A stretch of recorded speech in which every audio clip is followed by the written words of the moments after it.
myself Khyati Vyas from JMP English Medium Saraswati Group of Education. Today I am conducting this session for grade 5. Subject is SS. We are discussing chapter number 2, Coming of the British, and this is my session number 3 for this chapter. So kids, let us have a quick recall regarding what we have learned in our previous sessions of this chapter.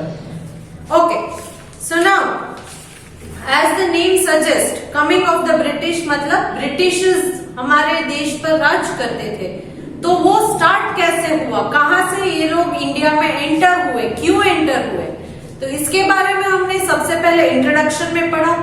ये सबसे पहले Portuguese explorer Vasco da Gama नाम के explorer जो थे वो cap of good hope उसके through India में अंदर आए और उनको फॉलो करते करते डच, फिर फ्रेंच, ब्रिटिश, ये लोग सारे अंदर आए और इंडिया में ट्रेड के पर्पस से मतलब बिजनेस करने के पर्पस से अंदर आए थे।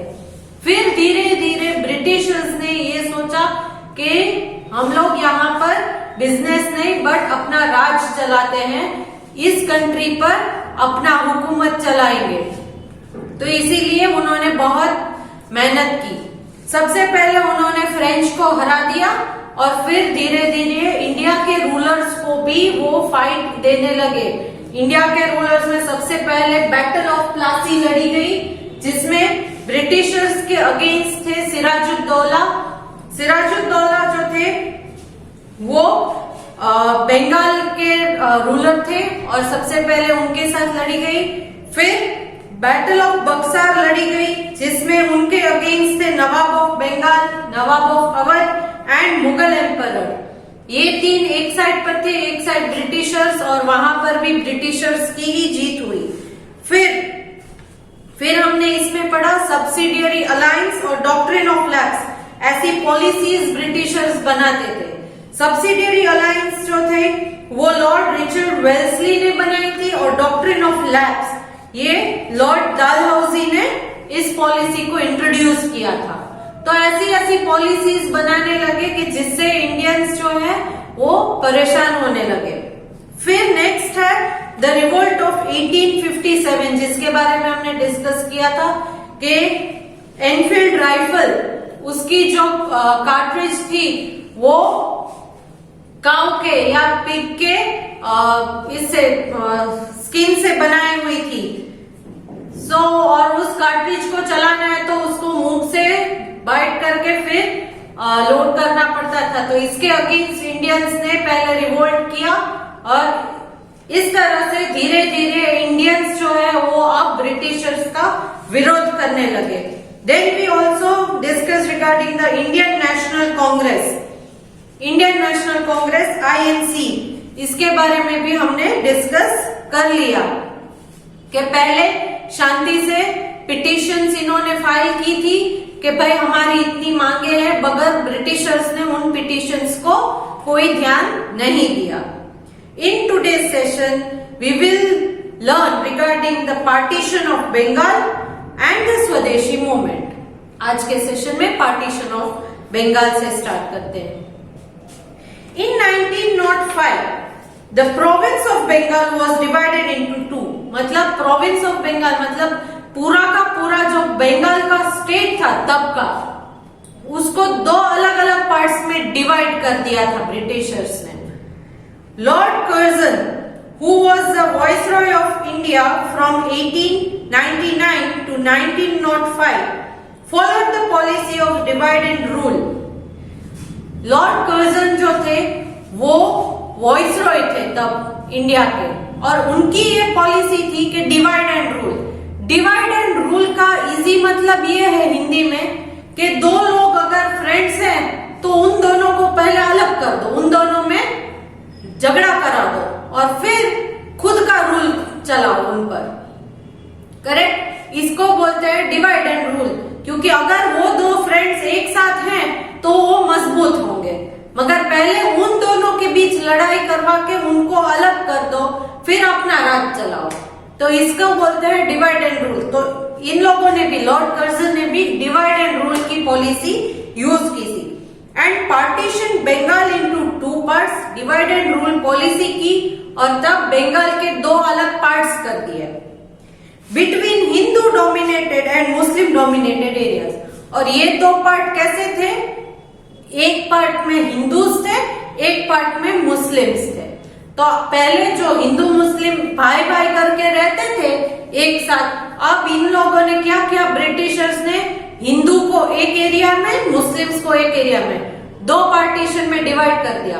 तब क्या होने लगा, पहले हिंदू और मुस्लिम दोनों ब्रिटिशर्स के अगेंस्ट फाइट करते थे, बट ये फाइट धीरे धीरे धीरे फिर उनके दिमाग में भी ऐसा आने लगा कि अरे ये वो करता है, ये मेरा हिंदू भाई है तो ये करता है। तो अंदर अंदर ही उनके मन में भी एक दूसरे के अगेंस्ट भी कुछ कुछ फीलिंग्स आने लगी। तब उनमें जो पहले जैसा प्रेम था वो नहीं रहा। हिंदू और मुस्लिम जो है वो भी एक दूसरे के साथ अंदर अंदर थोड़ी थोड़ी फाइटिंग होने लगी थी। वो दोनों इकट्ठा तो ब्रिटिशर से लड़ ही रहे थे, मगर अंदर अंदर खुद भी लड़ने लगे, इसलिए कमजोर पड़ने लगे।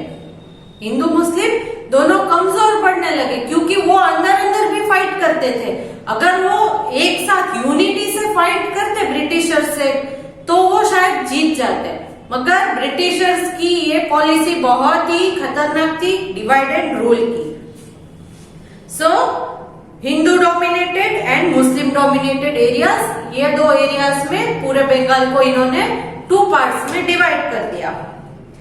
The reason given was that this would make ruling much easier. और उन्होंने क्या रीजन दिया, क्यों बंगाल को 2 पार्टीशन में डिवाइड किया? ऐसा जब लोगों ने पूछा कि भाई आपने क्यों डिवाइड किया है हमारे पूरे एरिया को 2 अलग अलग डिवीजन में, तो उनका रीजन ये था कि ताकि हमें रूल करने में आसानी हो, लॉ रेगुलेशन सारे फॉलो हो रहे हैं या नहीं, इसके लिए हमने डिवाइड किया है, 2 हिस्से कर दिए ताकि इजीली इस पार्ट को और उस पार्ट को 2 बैचेस को अलग अलग तरीके से हम मॉनिटर कर सके। Thousands of people protested against the partition. हजारों लोगों ने इसके अगेंस्ट प्रोटेस्ट किया। प्रोटेस्ट मतलब विरोध किया, बहुत सारे लोगों ने इसका विरोध किया। Because of this massive protest, the British were forced to reunite the 2 parts in 1911. फिर बहुत जबरदस्त प्रोटेस्ट होने की वजह से 1911 में फाइनली ब्रिटिशर्स ने फिर से इन 2 पार्ट को रीयूनाइट कर दिया, एक कर दिया। जो 2 अलग पार्ट थे उनको एक कर दिया, but it had already created a divide between the 2 communities. I am sorry, but जब तक उन्होंने ये किया 1911 में, तब तक ऑलरेडी हिंदूज और मुस्लिम्स के बीच थोड़ी थोड़ी मतभेद होने लगी थी। उनके मन में एक दूसरे के खिलाफ थोड़ी बहुत दुश्मनी पैदा हो गई थी। रियूनाइट तो हो गए, बट जो पहले जितना प्रेम था वो नहीं रहा। अब वो लोग एक दूसरे के अगेंस्ट थोड़े बहुत हो गए थे। करेक्ट? आप कितनी भी फ्रेंडशिप कर लो अपने फ्रेंड के साथ, एक बार झगड़ा हो जाए तो फिर से वो फ्रेंडशिप करने में थोड़ी दिक्कत होती है। आपको ये लगता है कि शायद वो मुझे धोखा दे देगा, तो क्योंकि उससे पहले ही किया है, तो ऐसी सारी चीजें होने लगी थी। But it had already create a divide between the 2 communities. Communities मतलब 2 ग्रुप्स ऑफ पीपल में ऑलरेडी डिविजन्स आ गए थे, उनके जो विचार है वो अलग अलग हो रहे थे। The Muslim league was formed in December 1906। दिसंबर 1906 मतलब दिसंबर 1911 में जब ये डिवीजन जो था वो रीयूनाइट हुआ, उससे पहले ही 1906 में मुस्लिम लीग का फॉर्मेशन हुआ था अंडर द लीडरशिप ऑफ नवाब सलीमुल्लाह खान इन ढाका। नवाब सलीमुल्लाह खान जो ढाका में थे, उन्होंने इसकी लीडरशिप ली थी मुस्लिम लीग की, जो 1906 में फॉर्म हुआ था। Aga Khan joined it soon after and Muhammad Ali Jinnah joined the Muslim League in 1913. Salimullah Khan इनकी लीडरशिप में इसका फॉर्मेशन हुआ। फिर आगा खान नाम के जो लीडर थे उन्होंने उसे ज्वाइन किया और फिर फाइनली मोहम्मद अली जिन्ना उन्होंने 1913 में मुस्लिम लीग को लीड करना स्टार्ट किया था। तो ये 3 जो नेम्स है ये मुस्लिम लीग के लीडर्स के नेम है, करेक्ट। उनके फॉर्मेशन में नवाब सलीमुल्लाह खान थे। Formation of Muslim League leader was Salimullah Khan. After Salimullah Khan it was Aga Khan and finally in 1913 Mohammad Ali Jinnah joined the Muslim League. Clear? तो ये था partition of Bengal. Partition of Bengal में सबसे इंपॉर्टेंट ये याद रखना है कि Lord Curzon was the viceroy of India at that time and he followed the policy of divide and rule. Divide and rule मतलब पहले जो एकजुट होकर रहते हैं उन्हें डिवाइड करो, फिर उन पर अपना राज चलाओ। 2 लोग हैं तो उनका झगड़ा करवाओ और फिर अपनी खुद की ही मनमानी करो। तो ये डिवाइड एंड रूल की पॉलिसी थी ब्रिटिशर्स की। Next the swadeshi movement. अब स्वदेशी मूवमेंट, स्वदेशी स्व एंड देशी मतलब अपने देश का, स्वदेशी मतलब अपने देश का। तो ये स्वदेशी मूवमेंट क्या है? The 2 important events of the Indian nationalist movement were the launching of Swadeshi and boycott movement in Bengal in 1905. सबसे important Indian national movement, Indian nationalist movement में सबसे 2 इंपॉर्टेंट मूवमेंट है, एक है स्वदेशी एंड एक है बॉयकॉट मूवमेंट्स, जो बंगाल में 1905 में स्टार्ट हुआ था। बॉयकॉट मतलब किसी भी चीज को यूज करने से विरोध करना, इसको कहते हैं boycott. To refuse to buy, use और take part in something as a way of protest. Boycott का मतलब है विरोध करना। मैं आपकी बात मानूंगा भी नहीं, मैं आपकी चीज यूज भी नहीं करूंगा, मैं आपकी चीज खरीदूंगा भी नहीं। इसको कहते हैं मैंने बॉयकॉट किया। अगर आप अपने फ्रेंड्स के साथ फाइट करते हो तो कभी कभी उन्हें बॉयकॉट करते हो, आप उनकी मदद लेते भी नहीं हो, उनसे बुक भी नहीं लेते हो, उनसे बात भी नहीं करते हो और खुद की बुक उनको देते भी नहीं हो, तो इसे कहते हैं बॉयकॉट करना, करेक्ट। तो उसी तरह ये swadeshi and boycott movement Indian nationalist movement में से 2 सबसे इंपॉर्टेंट मूवमेंट माने जाते हैं। They had a simple principle. इन 2 मूवमेंट्स के एकदम सिंपल प्रिंसिपल्स थे। British made goods were boycotted. Britishers के बनाई हुई चीजें उनका बॉयकॉट करना है, उनको नहीं खरीदना है। ब्रिटिश से बनी हुई कोई भी चीज हो हम उसे नहीं खरीदेंगे। जैसे हम आज करते हैं कि चाइना की बनी कोई भी चीज नहीं खरीदेंगे, चाहे वो पतंगे हो आपकी या फिर चाइना की छोटी सी सुई क्यों ना हो, बट मेड इन चाइना वाली चीजें हम नहीं खरीदेंगे। तो उसी तरह तब तो बहुत जबरदस्त, अभी तो उतना स्ट्रिक्ट नहीं है मगर तब तो बहुत जबरदस्त तरीके से इंडियंस ने इसका बॉयकॉट किया था कि British made goods will not be used. British के बने हुए गुड्स यूज नहीं किए जाएंगे। And people were asked to buy Indian made और स्वदेशी गुड्स इंस्टेड। और इसके बदले पीपल जो थे वो भारत में बने हुए इंडिया मेड या स्वदेशी गुड्स का यूज करने लगे थे। It led to the establishment of textile mills. अब ये क्योंकि भारत की ही बनी हुई, इंडिया में ही बनी हुई चीजें यूज करने लगे थे लोग, तो इसीलिए भारत में, इंडिया में टेक्सटाइल मिल्स लगने लगी, बैंक्स बनाने लगे, सोप, पेन फैक्ट्रीज, ये सारी चीजें बनाने लगे। And British made goods were thrown in bonfire. और ब्रिटिश की बनाई हुई सारी चीजों को बोनफायर मतलब आग में जलाने लगे। तो क्योंकि इंडिया में हम चीज जो भी बनाएंगे वही यूज करेंगे, इसलिए कपड़े सबसे पहले तो चाहिए बेसिक नीड में, तो कपड़ों की मिल लगाने लगे। क्योंकि अब हम आपके बनाए कपड़े नहीं पहनेंगे, हमारे देश में जो भी कपड़े बनेंगे वही हम पहनेंगे। इसलिए कपड़ों की मिल लगाने लगे।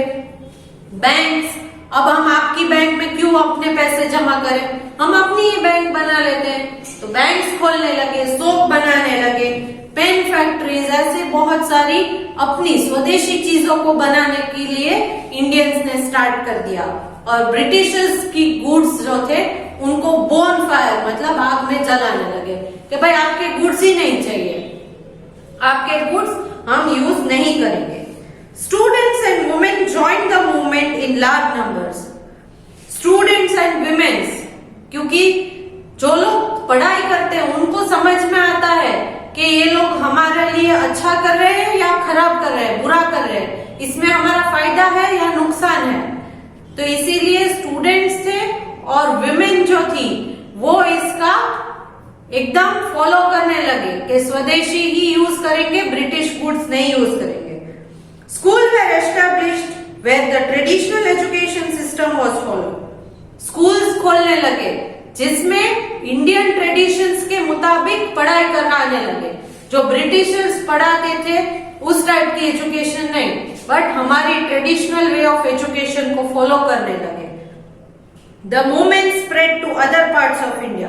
फिर धीरे धीरे बाकी के इंडिया के जो हिस्से थे, अदर स्टेट्स ऑफ इंडिया, वहां पर भी ये स्प्रेड होने लगा।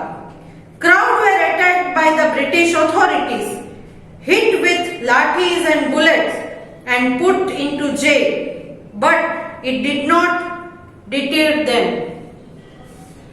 यहाँ पर क्योंकि ये सारे क्राउड इकट्ठा होने लगे, विरोध प्रदर्शन करने लगे, तो अब इनको रोकने के लिए ब्रिटिशर्स ने क्या किया, ब्रिटिश अथॉरिटीज ने परमिशन दी उनके आर्मी वालों को कि आप इनको लाठीचार्ज मतलब डंडे से मारो, इनको भगाओ यहाँ से, इन सारे प्रोटेस्टर्स को यहाँ से भगाओ। फिर उनको बुलेट्स मतलब गोली मारने लगे, फिर जेल में अंदर उनको पकड़ कर ले जाते थे और जेल में रखते थे। फिर भी जो है ये इंडियंस रुके नहीं, वो कंटिन्यू कर रहे थे, अपना प्रोटेस्ट कंटिन्यू कर रहे थे, but it did not deter them, उनको रोकना पॉसिबल नहीं था। Finally, the British agreed to bring in some reforms. Finally, British मान गए कि हम थोड़ा बहुत अपने सिस्टम में चेंजेस ले आएंगे जिससे आपको फायदा होगा, तो इसलिए ब्रिटिश मान गए, धीरे धीरे करके फाइनली वो मान गए। But soon after the first world war broke out in 1914, the British asked Indian to help them fight the war. तो ब्रिटिश मान तो गए कि हम आपके लिए थोड़े बहुत रिफॉर्म्स मतलब चेंजेस लाएंगे अपनी सिस्टम में, बट 1914 में फर्स्ट वर्ल्ड वॉर जब स्टार्ट हुआ तब ब्रिटिशर्स ने हमसे ये कहा कि हम तभी आपकी बात मानेंगे अगर आप इस फर्स्ट वर्ल्ड वॉर में हमारा साथ दोगे, if you agree to help us in the first world War और to support us in the first world War. तो इंडियन से ये डिमांड की थी ब्रिटिश लोगों ने कि आप हमारा सपोर्ट करो फर्स्ट वर्ल्ड वॉर में। The Indians helped thinking that the British would make changes after the war ended in 1918 and give them their freedom. तो इंडियंस ने उनकी मदद भी की, फर्स्ट वर्ल्ड वॉर में इंडियंस ने ब्रिटिशर्स की मदद की, ये सोचकर कि सच्चाई में हकीकत में वो लोग इनका आजादी दे देंगे जब वर्ल्ड वॉर खत्म हो जाएगा। 1918 में वर्ल्ड वॉर खत्म होने के बाद हमें हमारी आजादी ब्रिटिशर्स दे देंगे, ये सोचकर इंडियंस ने ब्रिटिशर्स की मदद की फर्स्ट वर्ल्ड वॉर में। But instead the British pass strict law such as the Rowlatt Act and tried to strengthen their control over India. But उसके बदले ब्रिटिशर्स ने क्या किया, और एक स्ट्रिक्ट लॉ निकाला जिसका नाम था रॉलेट एक्ट। उन्होंने रॉलेट एक्ट पास की और फिर से इंडिया पर अपनी स्ट्रेंथ को एकदम मजबूत करने के लिए, इंडियंस पर अपनी पकड़, अपना हुकूमत जमाने के लिए रॉलेट एक्ट पास किया। We will read about the next stage of the movement, the Gandhian phase, led by Mohandas Karamchand Gandhi in the following chapter. तो ये रॉलेट एक्ट पास करने के बाद हमने भी उसका विरोध किया था, जिसमें सबसे इम्पोर्टेंट पार्ट है मोहनदास करमचंद गांधी, गांधी जी, महात्मा गांधी जी जिनको हम कहते हैं, उनकी तरफ से गांधीयन फेज स्टार्ट हुआ था इंडिया में, जिसके बारे में हम नेक्स्ट चैप्टर में आगे पढ़ेंगे. ओके, सो इस चैप्टर में हमने यहाँ रॉलेट एक्ट तक ही रखा है. I have ended this sessions explanation part. इस सेशन का पूरा एक्सप्लेनेशन खत्म हो गया है. इस चैप्टर को भी मैंने पूरी तरह एक्सप्लेन कर दिया है. तो आप आज के होमवर्क में जो वर्कशीट मिलेगी वो पहले फिल कीजिए PDF, जिसमें फिल इन द ब्लैंक्स है. उसके आंसर्स आपको ऊपर दिए बॉक्स में से सिलेक्ट करके लिखने हैं. तो आप पहले वो करोगे, फिर चैप्टर को एक बार कंप्लीटली रीड करना है, क्योंकि नेक्स्ट सेशन में हम इस चैप्टर की एक्सरसाइज डिस्कस करेंगे और तब आपको ऑलरेडी आंसर्स आने चाहिए. क्लियर? ओके, सो होप कि आप चैप्टर पढ़ोगे और जो भी डिफिकल्ट वर्ड्स है उनके प्रोनाउंसिएशंस, फिर कुछ नए लोगों के नाम आपने सीखे हैं इस चैप्टर में, तो वो सारे स्पेलिंग्स भी सीख लोगे. Okay, so let's end this session here. Bye.